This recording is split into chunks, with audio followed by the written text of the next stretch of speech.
Naradin Kuzbehar state has a glorious historical past for unique warfare technique and courage.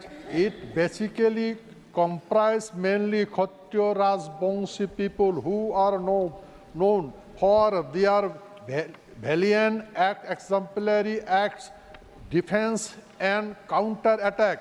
I must bring to you notice that the Narayani Sena participated in the Second World War in the year 1939 and heroically contributed to the save and protect the land of our country India for the invasion of foreigner. The enemies could not stand in front of the Narayani Sena due to their supernatural strategy of Narayani Sena in the battlefield during reign of Maharaja Sri Jagadevendra Narayan Bahadur.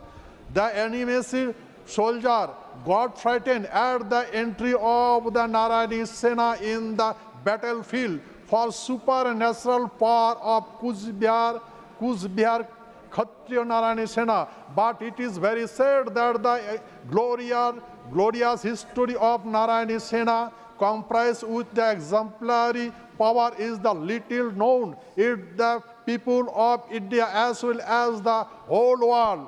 This makes the people of the Kuzbehar state feel sorry for their ancestral government of India. As well at that time, the government will endeavor to associate the name Narayani with the Kuzbehar state force. Even after their absorption in the Indian army through later known A15 1949 in the 30 August 1949 in the agreement Annexure 8 between the and Kuzbehar and 30 August 1949. Unfortunately, is the little still to be seen. The central government is humbly requested to consider formation of the Narayani Infantry Regiment to protect the territorial integrity from Narayani battalion অষ্টম তফসিলে রাজবংশী কামতাবরী ভাষার স্থান এই বিষয়গুলো নিয়ে আমি যখন নিজে সাংসদ ছিলাম বারে আমরা উত্থাপন করেছি এবং বিজেপিও তাদের রাজনৈতিক প্রচারে 2019-এ লোকসভা নির্বাচনে 2021-এর বিধানসভা নির্বাচনের প্রাক্কালে এই নারায়ণী ব্যাটালিয়ন করবে বলে তারা বহু প্রতিশ্রুতি দিয়েছে। এমনকি স্বরাষ্ট্রমন্ত্রী অমিত শাহ তিনি স্বয়ং এই কোচবিহার রাসমেলার মাঠে এসে 2 দফায় তার বক্তব্যে নারায়ণী রেজিমেন্ট করা হবে ভারতীয় সেনাবাহিনীতে বলে কথা দিয়ে গেছেন, কিন্তু 3-4 বছর অতিক্রান্ত হয়ে গেল, সেই কাজ এখনও হয়নি। তাই অনন্ত মহারাজ নতুন করে পার্লামেন্টে এই দাবি উত্থাপন তিনি করেছেন, ঠিকই আছে, কিন্তু সেটা কবে বাস্তবায়ন হবে এই বাস্তবায়নের জায়গাটা আমরা পরিষ্কার করতে চাই। কারণ এটা নিয়ে তো স্বরাষ্ট্রমন্ত্রী স্বয়ং এসে বলে গিয়েছে নারায়ণী রেজিমেন্ট তারা করবে।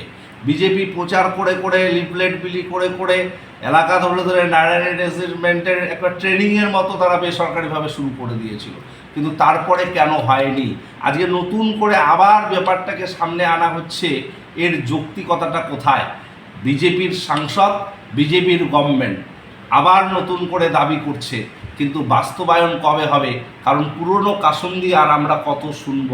আমরা এবার বাস্তবায়ন চাই। কোচবিহারের মানুষকে বারে একই গল্প শুনিয়ে কোনো রকম আপনারা বিভ্রান্ত না করে এর বাস্তবায়ন করুন।